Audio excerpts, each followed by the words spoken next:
नमस्कार, मैं हूं नरेंद्र और आज देख रहे हैं हम मिशन मंगाल सफल, हार में भी जीत। 5 राज्यों के चुनाव के नतीजों ने देश भर में हलचल है। अगर कहा जाए कि खासकर पश्चिम बंगाल की बात की जाए तो चुनाव परिणाम की चर्चा सियासी हलकों में शुरू हो गई है। कौन जीता कौन हारा इस पर कोई संशय नहीं है। पश्चिम बंगाल में टीएमसी की तीसरी बार सत्ता में वापसी हो गई है। बीजेपी को 80 के लगभग सीट मिली हैं और तीन दशक में सबसे अधिक का समय अगर देखा जाए तो सत्ता पर काबिज रहेगी। कांग्रेस और वाम दलों का सफाया हो गया है। विपक्ष ममता बनर्जी की जीत को अपनी जीत के तौर पर प्रचारित कर रहा है। उसका दावा है कि ये मोदी की लहर के खात्मे का संकेत है, क्योंकि अपनी पूरी ताकत लगाने के बाद भी बीजेपी बंगाल की सत्ता में कब्जा नहीं जमा पाई। लेकिन सवाल यह है कि क्या सचमुच बंगाल के नतीजे वही हैं जो व्याख्या विपक्ष कर रहा है?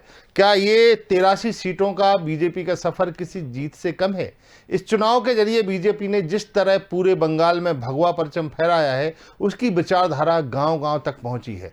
कम्युनिस्ट विचारधारा का जड़ से सफाया हो गया है। हर बूथ तक राष्ट्रवाद की विचारधारा पहुंची है। क्या वो किसी जीत से कम है?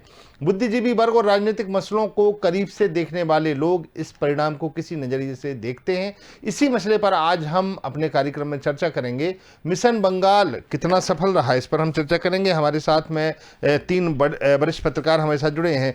रमेश शर्मा जी हमारे साथ जुड़े हैं, राघवेंद्र सिंह जी भी हमारे साथ जुड़े हैं और कृष्ण मोहन झा हमारे साथ जुड़े हैं। तीनों मेहमानों का बहुत बहुत स्वागत है। सबसे पहले मैं रमेश शर्मा जी के पास जाऊंगा। शर्मा जी, जैसे कि लगातार कहा जा रहा है कि पहली नज़र में अगर ये देखा जाए कि पश्चिम बंगाल विधानसभा चुनाव में बीजेपी हार गई है, लेकिन अगर वोटों के गुणा भाग पर नजर डालें तो कई राजनीतिक मायने समझ सकते हैं। चुनाव रिजल्ट को देखकर ऐसा लग रहा है मानो बीजेपी ने बाजीगर जैसा प्रदर्शन यहाँ पर किया हो, क्योंकि यहाँ पर बीजेपी अपना जो दमखम है वो तो दिखाई पाई। 3 सीट से लगातार आप देखेंगे 80 सीट के करीब भारतीय जनता पार्टी पहुंचने वाली है। तो क्या मानेंगे आपकी यहाँ पर जो बीजेपी ने चुनाव लड़ा है, ये बाजीगर जैसा प्रदर्शन किया है यहाँ पर? देखिए, मोटे तौर पर मैं इसमें बीजेपी की सफलता ही इसको मानता हूं। आपने खुद कहा है कि वो 3 सीट थी और 3 सीट से 88 पर अगर आए हैं जी, तो आप देख लीजिए ये कितने गुना वृद्धि है। दूसरी जहां तक बात आती है ममता बनर्जी की मिलने वाली सीटों का, निश्चित रूप से उनको सीटें ऐतिहासिक मिली है और इस उपलब्धि की उसका कारण यह है कि जितना विपक्ष का वोट था वो सेंट्रलाइज हो गया। मैं इसको ये नहीं मानता हूं कि कहीं न कहीं लेफ्ट का सफाया हो गया, बल्कि लेफ्ट ने, सांप्रदायिक ताकतों ने और दूसरे तमाम जो लोग थे उन्होंने सेंट्रलाइज होकर के इकट्ठा वोट किया है, एंटी बीजेपी वोट किया है। आप अगर याद करिए कि जैसे कि 1977 का चुनाव था, 1977 के चुनाव में सारा विपक्ष एक होकर के उन्होंने कांग्रेस के खिलाफ वोट किया था। ठीक उसी प्रकार बंगाल में जितनी विपक्ष की ताकतें थी उन सारी ताकतों ने मिलकर के वोट किया और वो ममता बनर्जी को मिला है। ये मान करके चलिए, ये सफलता स्थायी नहीं रहेगी। आगे चल करके सारे वोट परसेंटेज हैं वो अपने अपने खाते में पहुंचेंगे, लेकिन भारतीय जनता पार्टी ने अपनी अकेली ताकत से बंगाल के हर बूथ पर जो पहुंची है, हर बूथ पर उनका वोट का परसेंटेज बढ़ा। और खासतौर से नंदीग्राम में जिस तरीके से ममता जी हारी हैं चुनाव और शुभेंदु जीते हैं, मैं समझता हूं ये चुनाव ये कहीं ना कहीं बहुत सारी चीजों को करेगा रेखांकित। इनके अलावा भी अगर आप देखें, भाजपा की ताकत आसाम में बढ़ी है, भाजपा की ताकत पांडिचेरी में भी बढ़ी है। तो मैं कुल मिलाकर के इस चुनाव में भाजपा की ताकत बढ़ी है। ये ठीक है कि वो सरकार नहीं बना पाए हैं, लेकिन उनकी ताकत बढ़ी है और ये मोदी लहर का ही कमाल है। बिल्कुल। राघवेंद्र जी भी जुड़े हुए हैं हमारे साथ। राघवेंद्र जी, 2019 लोकसभा चुनाव के मुकाबले अगर देखा जाए कि बीजेपी ने पश्चिम बंगाल में 40.3% वोट हासिल किया था, सबसे अच्छा प्रदर्शन इसको माना जा सकता है बंगाल में। इसके मुकाबले 2021 के विधानसभा चुनाव में 37.55% वोट बीजेपी को मिले हैं। तो इसमें अगर एक हिसाब से देखा जाए तो 2.75% वोट गंवाए हैं भारतीय जनता पार्टी ने यहाँ पर। तो क्या माना जाए कि बंगाल की जो जनता है वो अलग अलग फॉर्मेट के चुनाव में अलग अलग तरीके से वोट करती है? देखिए, ये जो आप बात कर रहे हैं ये बहुत ही टेक्निकल है और जो सेफोलॉजिस्ट आजकल जो नया ट्रेंड आ गया पिछले 10 साल में जी, ये उनका हिसाब किताब है और जो अक्सर कभी सही बैठ जाता कभी गलत बैठ जाता। तो मैं इस पर नहीं चाहूंगा कि 2% का स्विंग हुआ तो सरकार नहीं पड़ेगी और 2% का अगर इजाफा हुआ तो सरकार बन गई। मेरा ये मानना है, इस बात को भी सब सुबह से इसी को चर्चा कर रहे हैं कि जो भाजपा 3 सीटों पर थी वो अगर 83 पर आई है जी तो इसको लोग कह रहे हैं कि हार। एक पत्रकार के नाते मुझे लगता है कि क्रिकेट की भाषा में अगर मैं बात करूं, मैंने एक आध बार सुबह भी कहा था कि जो 90 नंबर का प्लेयर होता है, जी अगर उससे आप ओपनिंग करा और वो सेंचुरी मार के आ जाए तो उसको आप क्या बोलोगे, भले ही टीम मैच हार जाए। उस प्लेयर के बारे में क्या राय बनेगी कि साहब जो 8वें नंबर का कैलेंडर था, 90 नंबर का, वो 83 रन बनाकर आउट हुआ है। जी तो बीजेपी का परफॉर्मेंस इसी नजरिए से हम जोड़ सकते हैं। लोग कह रहे हैं कि बीजेपी हार गई, कांग्रेस वो ममता जीत गई। अगर हम यहाँ भाजपा को छोड़ दें, कांग्रेस की बात करें तो कांग्रेस का तो बहुत नुकसान हुआ है। जी बिल्कुल। जो पूरा बीजेपी के खाते में गया है वो दरअसल कांग्रेस की तो वोट छिप हुआ है, जी कांग्रेस का प्लस लेफ्टिस्ट का, वामपंथियों का।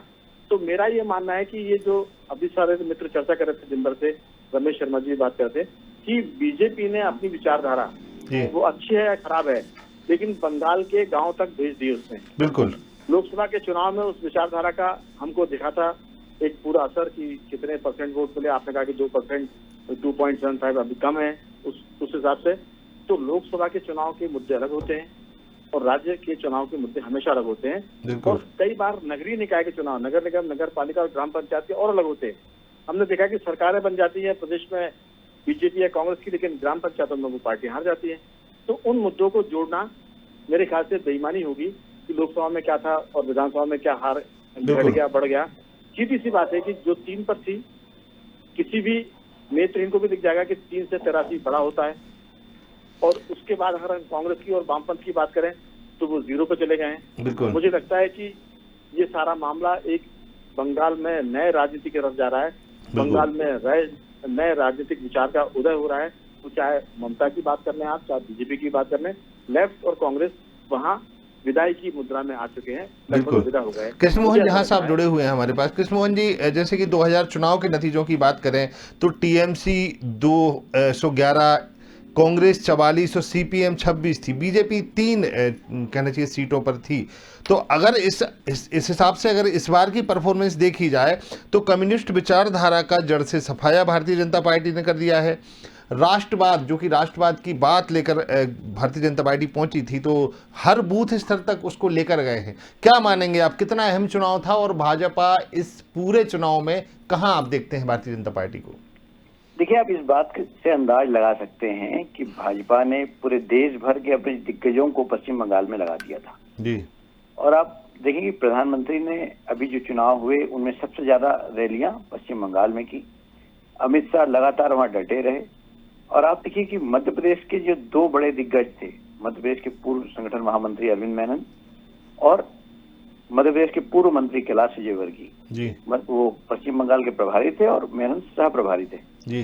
तो इन लोगों ने 2016 के बाद से वहां जो माहौल क्रिएट किया, तो 2016 के बाद जो काम शुरू हुआ है तो उसका परिणाम 2019 में देखने को मिला और लगभग 18 लोकसभा सीटों में भाजपा ने जीत हासिल करी। यदि हम उन 18 लोकसभा सीटों के हिसाब से विधानसभा क्षेत्र का वो करते हैं तो लगभग वो 110 या 11 सीटें होती हैं जिसमें भाजपा ने जीत हासिल की थी।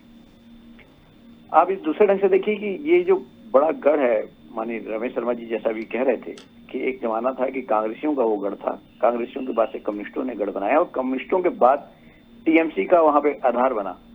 जब ममता दीदी जब आई थी उसके पहले जो चुनाव हुआ था उसमें वो 2nd पोजीशन में थी और बाद में वो सीधे नंबर 1 पे आई। तो अब ये एक स्थिति यहाँ पे बन रही है जिसमें टीएमसी वर्सेस बीजेपी की स्थिति देख रही है। आपने बहुत अच्छी बात कही है कि आपने मुद्दा जो बहुत सही उठाया है कि आज लगभग 30 से 35 गुना जो है उनको लगभग 30 गुना के आसपास जो है वो सीटें बढ़ी हैं।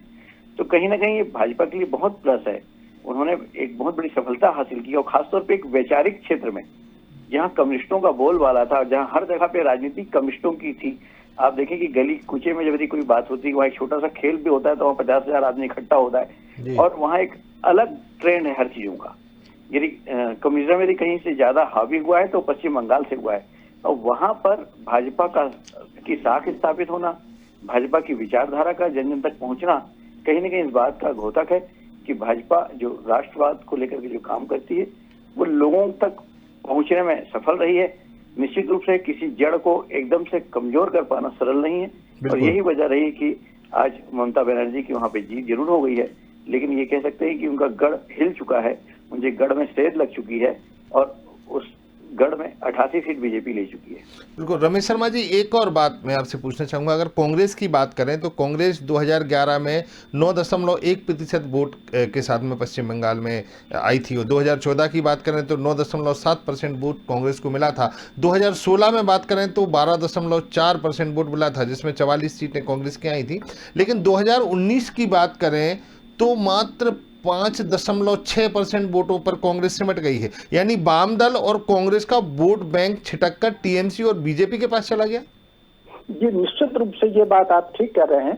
बंगाल में कांग्रेस का जो वोट बैंक था वो कहीं ना कहीं गिरावट आई। तो अगर वोट बैंक की गिरावट नहीं आती तो कैसे वहां से लेफ्ट जीतते या कैसे वहां से ममता बनर्जी जीतती। तो मोटे तौर पर कांग्रेस की वोटों की गिरावट तो लगभग अपवाद अगर हम देख लें, 2-3 प्रांतों को छोड़ दें, तो उसमें गिरावट आ रही है। और विशेषकर पिछले 2 वर्षों में देखें तो पिछले 2 वर्षों में कांग्रेस में और शिथिलता आई है। वो नेतृत्व के स्तर पर भी आई है, कार्यकर्ता के स्तर पर भी आई है। और इस शिथिलता ने कहीं ना कहीं जो कांग्रेस का मतदाता था उसको थोड़ा सा निराश किया है। अब वो फिर कहीं इधर उधर चला गया। तो कांग्रेस का काफी मतदाता मैं समझता हूँ ममता बनर्जी के खाते में गया होगा, और कुछ परसेंटेज उसमें से कुछ ऐसा है जो भाजपा के खाते में भी चला गया होगा। गिरावट का उसका सबसे बड़ा कारण कहीं ना कहीं वो जो एक आक्रामकता थी या कांग्रेस के नेतृत्व की क्षमता थी, कहीं ना कहीं उसमें वो दिखावा, वो प्रदर्शन जो है कांग्रेस को उसमें सुधार करना होगा, तब वो अपने वोट बैंक को बचा पाएगी। आप कल्पना करिए, एक समय हुआ करता था कश्मीर से कन्याकुमारी था, कांग्रेस के अलावा कोई दूसरी पार्टी ही नहीं थी। लेकिन धीरे धीरे करके कांग्रेस सिमटती चली गई, वो 4-5 राज्यों में सिमट रही है। और यहाँ तो अब ये स्थिति आ गई कि आप देख लीजिए, उनको 1-2 सीट मिली। तो कहने का अर्थ जो है, जहाँ लगातार वो 15 वर्ष सत्ता में रहे, वहां अगर उनको 2-3 सीट, 1 सीट पर उनको सब्र करना पड़ रहा है, तो मैं समझता हूँ ये सबसे ज्यादा जो विचार की स्थिति है वो कांग्रेस के लिए बहुत मंथन करने की जरूरत है, मनन करने की जरूरत है कि कैसे वो अपने अस्तित्व को बचाएं।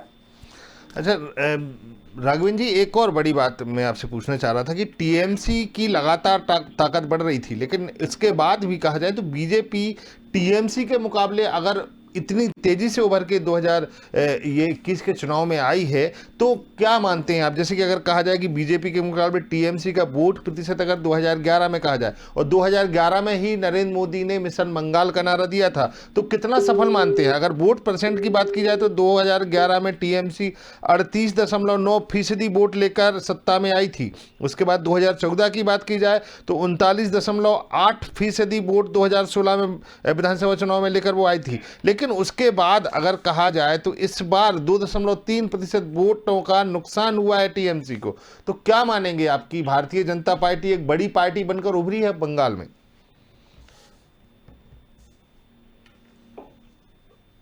राघवेंद्र जी, आवाज आ रही है आप तक?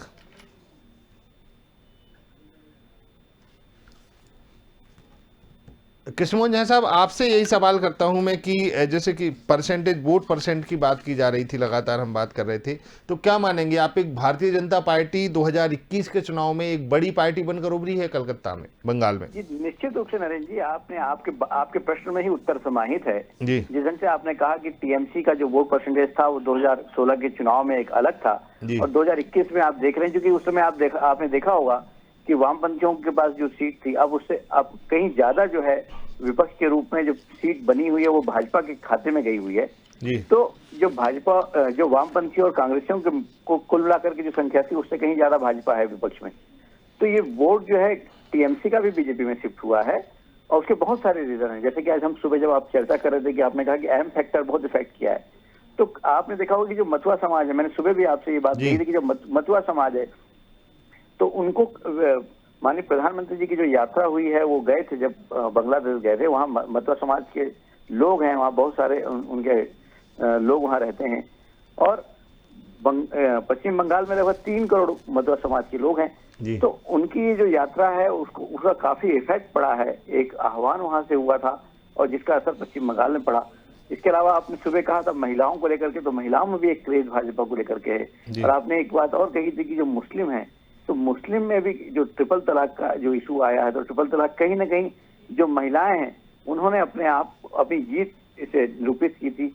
और एक अलग सा माहौल महिलाओं के बीच भाजपा को लेकर के बना था, मुस्लिम महिलाओं के बीच में, और उसका लाभ मेरे को लगता है कि हुआ है। और इस बार जो टीएमसी का जो वोट परसेंटेज है वो खिसक करके भाजपा के पास आया है। और सबसे बड़े दुर्भाग्य की बात यदि कही है कोई है, जैसे रमेश जी कह रहे थे कि कांग्रेस के पास नेतृत्व का संकट पूरे देश में खड़ा हो गया है, और उसका असर पश्चिम बंगाल में हमने बड़े करीब से देखा है कि जो पार्टी कभी लंबे समय तक सत्ता पे आसीन थी, पश्चिम बंगाल में एक तूती बोलती थी, आज वो अपने अस्तित्व की लड़ाई नहीं लड़ पाई है। आज उसके बहुत सारे जो सीटों पर उसकी जमानत जब्त हो गई है। तो ये एक विषम परिस्थितियां है। और एक सुखद संकेत ये भी है कि जो कम्युनिस्ट हैं उनका भी धीरे धीरे सफाया हो चुका है पश्चिम बंगाल से, और अब जाकर के बहुत कम स्थिति उनकी बनी हुई है। बिल्कुल राघवेंद्र सिंह जी, लगातार जैसे कि भारतीय जनता पार्टी ने अपने खास सिपहसालार, चाहे कैलाश विजयवर्गीय की बात करें, चाहे नरोत्तम मिश्रा की बात करें, या और अन्य बड़े नेता, चाहे योगी आदित्यनाथ की बात करें, वो भी लगातार बंगाल पहुंच रहे थे। उनके जो कहना चाहिए कि बड़े पॉपुलर नेता थे, सभी को उतार दिया था। और दूसरी चीज, जब शिवराज सिंह चौहान बंगाल पहुंचे थे, उन्होंने एक नारा दिया था, 2 मई दी गई। भले ही तृणमूल कांग्रेस जीत गई हो, लेकिन ममता बनर्जी की हार कहीं ना कहीं शिवराज सिंह जी की बात को सही करते हैं। देखिए, अब ये तो राजनीतिक नारेबाजी होती है, इसमें कई जुमले भी चलते हैं। तो ये 2 मई और दीदी गई वो अपनी जगह है, लेकिन मैं ये जरूर देख रहा हूँ सुबह से कि एक नए विचारधारा का उदय हो रहा है। जी राघवेंद्र सिंह जी, मैं ये कहना चाह रहा था कि ममता बनर्जी जिस तरीके से नंदीग्राम में चुनाव हारी हैं शुभेंदु अधिकारी से, उस बात को लेकर मैं कह रहा हूँ कि शिवराज सिंह की बात कहीं ना कहीं सही साबित हो गई है। देखिए, अब मैं उस पर जाना चाहता, मैं सिर्फ उसको संकेत के रूप में ले रहा था जी। मेरा कहना ये था कि ये जो पूरा मामला है जी, वामपंथी विचारधारा, जी, लोग खुश हो सकते हैं कि वो कमजोर पड़ गए, जी, कांग्रेस ही 0 पे आ गया, खुश हो सकते कमजोर कांग्रेस जा रही है, लेकिन विचारधाराएं मरती नहीं है। आप देखिए फिर कभी लौट के आएंगी वापस। लेकिन एक बात जरूर जिससे मैं सहमत लगता हूँ, वो ये नए भारत का उदय हो रहा है जी। और ये नए भारत की बात मैं इसलिए कर रहा हूँ, ये अच्छा है बुरा है आगे समय बताएगा। लेकिन अब बंगाल सीमावर्ती राज्य है, वहाँ 3 देशों की सीमाएं जुड़ी हुई है। भाजपा के लिए वो बहुत महत्वपूर्ण था, इसलिए बीजेपी ने वहाँ पूरी ताकत झोंकी है, क्योंकि सामरिक दृष्टि से पश्चिम बंगाल इतना महत्वपूर्ण है कि वहाँ चाइना, बांग्लादेश, पाकिस्तान, बांग्लादेश ये सब इसके आसपास ही रहे हैं। तो कहीं ना कहीं बीजेपी ने ये चाहा था कि ताकत बढ़ेगी तो हम वहाँ चीजों को नियंत्रित कर पाएंगे, चाहे वो राष्ट्रवाद के नाम पर किसी। तो मुझे लगता है कि ये चुनाव के नतीजे ये बता रहे हैं कि बीजेपी इस बात तो सफल हुई है कि वो पंचायत स्तर तक वहाँ पहुंच गई है। लेकिन मुझे एक पत्रकार के नाते इस बात का दुख है कि वहाँ वामपंथ कमजोर पड़ा है और कांग्रेस वहाँ कमजोर पड़ी है, क्योंकि विचारधारा रहेंगी तभी बीजेपी अपने आप को ज्यादा परिष्कृत करेगी, ज्यादा अच्छा साबित करेगी। जब कोई सामने खड़ा नहीं हुआ तो मनमानी करते हैं। तो ये एक संकट देश में आने वाला है। ये हालांकि अपना विषय नहीं है, लेकिन कहीं ना कहीं विपक्ष का बहुत कमजोर होना भी ठीक नहीं है। और जो पश्चिम बंगाल में वामपंथ का जाना, कांग्रेस का कमजोर होना, ये अच्छे संकेत नहीं है। बीजेपी मजबूत है, उनका दीदी तीसरी बार की सरकार में है, हैट्रिक मारी है। लेकिन मैं ये कहता हूँ कि पूरा देश एक नए देश की दिशा की तरफ जा रहा है। ये नया इंडिया है। रमेश शर्मा जी, कहा जाए इस बार कि भारतीय जनता पार्टी के जो बड़े लीडर हैं, जो क्रीम लीडर हैं भारतीय जनता पार्टी के, चाहे शिवराज सिंह चौहान हों या फिर नरेंद्र मोदी हों या फिर अमित शाह हों या फिर योगी आदित्यनाथ हों, यानी बीजेपी चुनाव हारकर बंगाल में बहुत कुछ जीती है, सीधा सा मतलब यही हुआ। देखिए, मेरी दृष्टि में तो भाजपा बंगाल में बहुत कुछ जीती है। ये ठीक है कि वो सरकार में नहीं पहुंच पाई, वो सरकार में अगर नहीं पहुंच पाई तो उसको अगर पहुंच जाती सरकार में तो मैं इसको चमत्कार ही मानता, क्योंकि वो 3 सीट पर थी। 3 सीट पर जाकर के कोई सरकार बना ले तो ये तो बहुत बड़ी उपलब्धि होती है। ऐसा बहुत रेयर केसों में होता है। लेकिन 3 सीट से जिस तरीके से वो पहुंचे हैं 87-88 सीटों पर, मैं तो इसको भाजपा की उपलब्धि ही मानता हूं। और खासकर से सबसे बड़ी बात यह है कि नंदीग्राम में उन्होंने ममता बनर्जी को भी पराजित किया है। तो इसको भाजपा की मैं तो इसको उपलब्धि मानता हूं। और मान करके चलिए, ये लिख लीजिए, हो सकता है अगले 5 वर्ष तक दुनिया किसने देखी, मैं रहूं या ना रहूं, लेकिन अगले चुनाव में ममता बनर्जी हारेगी वहां और भारतीय जनता पार्टी की सरकार बनने की मुझे संभावना दिखने लगी है। बिल्कुल। अच्छा, एक और बात है रमेश शर्मा जी इसमें कि एक हिसाब से अगर कहा जाए कि जिस तरीके से बंगाल की जनता वोट करती है, इससे कहीं ना कहीं ये नहीं लगता कि राज्य की तुलना में अगर बंगाल की जनता की बात की जाए तो वो दो विचारधारा को जिंदा रखना चाहती है कि जैसे राज्य का चुनाव होता है तब वो अलग वोटिंग करती है, उसके बाद में केंद्र का चुनाव होता है तो वो अलग वोटिंग करती है?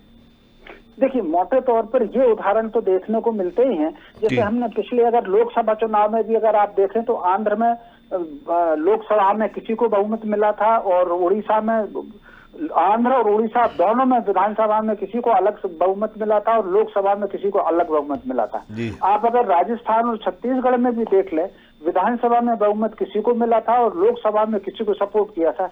ये बात तो अलग है।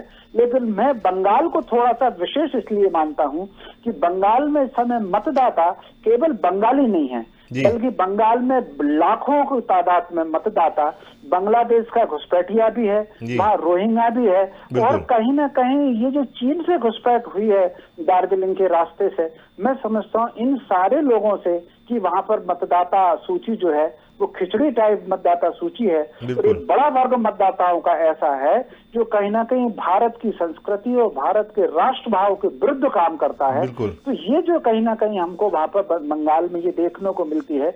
अगर हम सामान्य तरीके से ये मान करके चलते हैं कि वहां पर बड़ी संख्या में बांग्लादेशी घुसपैठिए हैं, रोहिंग्या हैं, अब तक वो मतदाता तो बन ही गए, और उनको किसने मतदाता बनाया? तो ऐसी स्थिति में वो वोटर भी वहां पर है, इसलिए वहां के वोटर को आप मतदान को सामान्य नहीं आंक सकते। बिल्कुल बिल्कुल। राघवेंद्र जी, जैसे कि लगातार इस बार कहा जा रहा था कि वहाँ पे अराजकता है बंगाल में, और जिस तरीके से कई ऐसी घटनाएं भी हुई, चाहे जेपी नड्डा पे हमले वाली बात हो या फिर करीब 200 कार्यकर्ताओं की हत्या वाली बात हो, इस बार चुनाव में भी काफ़ी हिंसा हुई है, और जैसे ही टीएमसी की सरकार बनने की खबरें आई, बहुमत प्राप्त किया, बीजेपी ऑफिस में आग लगा दी उन लोगों ने। देखिए, मैं आपको बताऊं, वहाँ ममता बनर्जी तीसरी बार सरकार में है और उनकी ताकत में कोई बहुत कमी नहीं आई है। पिछली बार की ताकत के आसपास उनकी सीटें आई है। लेकिन विपक्ष में आप कांग्रेस नहीं है, विपक्ष में आप बीजेपी है वहाँ, तो वहाँ का विपक्ष माना जाएगा। तो आप ये मान लीजिए कि ममता बनर्जी जो है बहुत सजग होकर चलना पड़ेगा उनको, बहुत सतर्क होकर चलना पड़ेगा। जो कुछ उन्होंने पिछले 5 सालों में किया था वो चीजें, वो मनमानियां सरकार के स्तर पर जो हुई थी वो दोहरा नहीं पाएगी, क्योंकि बीजेपी इसको बहुत ताकत से रुकी थी। चाहे वो आज की घटना को आपने इसका जिक्र किया कि आग लगा दी, आप ये देखिए कि बीजेपी इसको बहुत ताकत से रिटेलिएट करेगी, और केंद्र में क्योंकि उनकी सरकार है, और जितना बीजेपी पे हमले होंगे अगले चुनाव में बीजेपी की उतनी ताकत आने की संभावना बढ़ेगी। आप देखिए कि उनके कार्यकर्ताओं की हत्या हुई, इससे पहले जब वामपंथी सरकार में थे तो टीएमसी के कार्यकर्ताओं की हत्या हुई थी। जो पार्टी के कार्यकर्ता निभाएंगे वही पार्टी सरकार में आती है। बीजेपी को अगर हिंसा का सामना करना पड़ा तो जो रमेश शर्मा जी कह रहे हैं, मैं नहीं कहता कि हम कोई बहुत सोचते हैं, लेकिन अगर तृणमूल कांग्रेस की सरकार में भाजपा पे हमले होते हैं तो फिर वो अगले चुनाव में अपने हार की तैयारी आज से शुरू उन्होंने कर दिया, संभाल लें। बिल्कुल। ममता बनर्जी पर अब बीजेपी की नजरें हैं, और बीजेपी संगठन के मामले में, आंदोलन के मामले में कहीं भी किसी कमतर नहीं बैठती। बिल्कुल। मुझे लगता है कि ये मामला अभी बहुत गंभीर होने वाला है, और जो कुछ हमें दिखता है ममता बनर्जी का, वो उतनी आक्रामक सरकार में आने के बाद अब नहीं रह पाएंगी जितनी वो अभी थी। ऐसी मेरी राय। कृष्णमोहन साहब, इस बार बड़े कद्दावर नेता पहुंचे थे, और एक हिसाब से कहा जाए कि 3 से 80 तक का जो सफ़र है, जो भी सीटें आ रही हैं अभी थोड़ी देर में सब क्लियर हो जाएगा, जो सफ़र है, क्या मानते हैं किन किन नेताओं की वहां पर जो है इम्पोर्टेंस रही? और कहना चाहिए कि कैलाश विजयवर्गीय ने तो एक हिसाब से 4 साल वहाँ पे डेरा जमा के रखा था, चाहे अरविंद मेनन हो जो कि एक बड़े अच्छे राजनीतिकार माने जाते हैं, खुद अमित शाह ने काफ़ी टाइम दिया है। क्या मानेंगे आप, किन किन नेताओं से प्रभाव पड़ा है और ये जो इतना आंकड़ा बढ़ के पहुंचा है? देखिए, ये जो आप नाम ले रहे हैं ये पर्दे के सामने के लोग हैं जी, चाहे वो अरविंद मेनन जी हों, चाहे कैलाश विजयवर्गीय जी हों, चाहे अमित शाह हों। लेकिन पर्दे के पीछे जो एक बहुत बड़ा जो तंत्र काम किया है, बहुत बड़ी विचारधारा काम की है, संघ से जुड़े हुए जो तमाम संगठन वहाँ काम किए हैं, ये उसका ही परिणाम है कि आज भाजपा 3 से लेकर के 88 तक पहुंच पाई है। तो कहीं ना कहीं संघ के जो तमाम संगठन थे वहां पे काम किए, उनके बड़े जो जितने बड़े अधिकारी थे उनका प्रवास हुआ जी। सरसंघचालक स्वयं पश्चिम बंगाल के दौरे पे गए थे जी। तो उनके जाने के बाद ही एक कयास लगाए जाने लगे थे कि मिथुन चक्रवर्ती बीजेपी में आएंगे, उनको हो सकता है कि मुख्यमंत्री का चेहरा बनाया जाएगा। तो ये तमाम तरह की जो अटकलें थी, मैंने उस समय एक लेख भी लिखा था उनकी यात्रा के बाद कि जो मिथुन चक्रवर्ती जो है बीजेपी के करीब आएंगे। जी तो ये सब जो चीजें हैं, इसके पीछे जो पर्दे के पीछे जो स्क्रिप्ट लिखी गई थी वो कोई और लिख रहा था। और जहां तक आप जो बात कह रहे हैं दोस्तों, जो महत्वपूर्ण जो भूमिका है, सब कुछ जोड़ तोड़े की है तो कैलाश विजयवर्गीय और अरविंद मेनन है जिन्होंने स्टेज को पूरा सजाया था।